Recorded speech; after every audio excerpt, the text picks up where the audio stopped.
Um, 2011, I met a man named Calvin Horton who told me, who was an MMA fighter, and he told me that I had something worth fighting for. And that right there, it changed the trajectory of my life. He explained to me that I can do something greater if I just believe in myself. So we started doing MMA, and day by day, I started working out, and I was a heavy guy who was very intrigued by fighting, and I really wanted to lose some weight. So, through bullying and stuff, being bullied, I decided that I wanted to learn how to defend myself. So I took it up. It was a reason to take up MMA. And started getting good.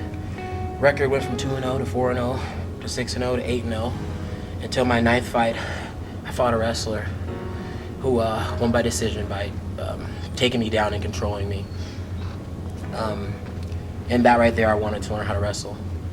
So I decided to start training wrestling. We got coaches, and my aspect of fighting became better because of wrestling. I just kept training and working at it. And then I became better than the coaches and the people that were teaching me. So I decided that I wanted to find the next level of wrestling. So I met a guy who told me I should go to Highline Community College. It was the only wrestling program in Washington that hadn't jet aside their program. We're still offering scholarships and so on and so forth. So I went to meet the head coach, who told me I was too fat to be on the team. I was 340 or 320 pounds. And he said I was too big to be on this wrestling team. And since I came in the middle of the season to come back and, he kind of brushed me off like that. Come back and try again next year.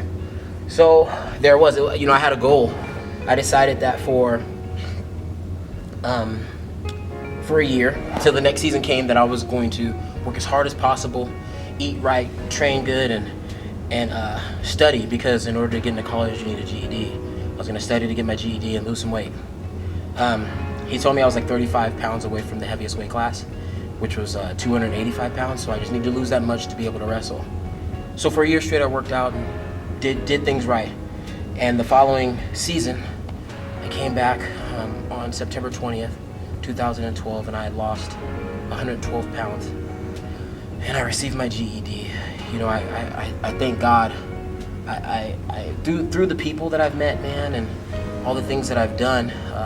One of the biggest quotes to me was it's more of a story that a guy told me that Rome wasn't built in a day. It was built over a period of time of consistency and hard work.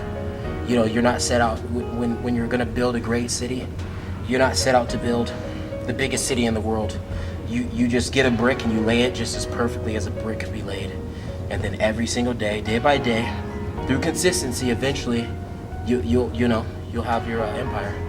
And that's what it was for me, man.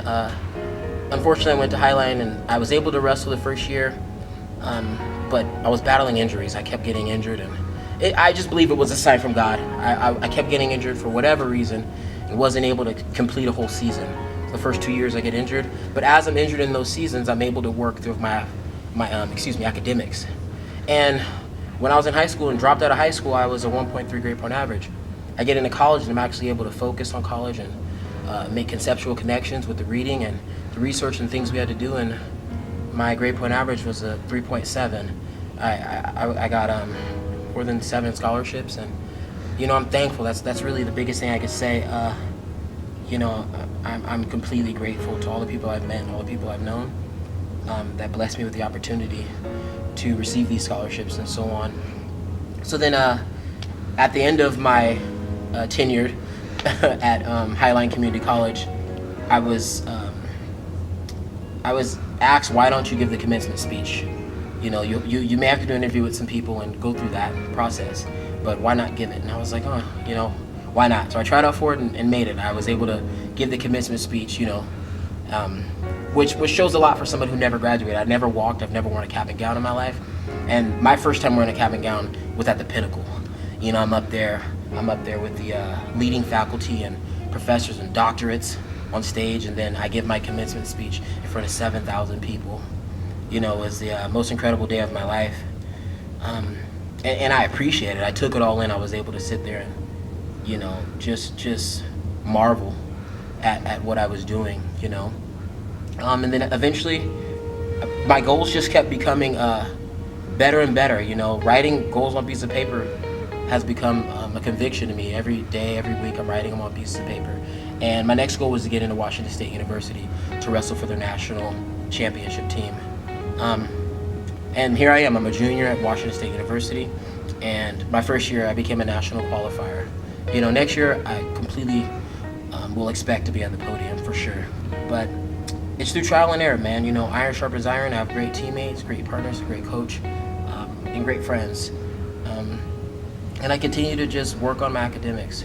And this video is merely not just to talk about myself. Most of it has been, but I want people to understand that you can do anything you believe you can do. I always say today is a great day to be phenomenal, because I mean it. Every single day I wake up, I'm thankful to be able to breathe, to be able to see, to be able to hear. And there's people out there who aren't fortunate enough, who aren't blessed with what we have. I don't take anything for granted. You can do anything you want if you believe in yourself. Thank you.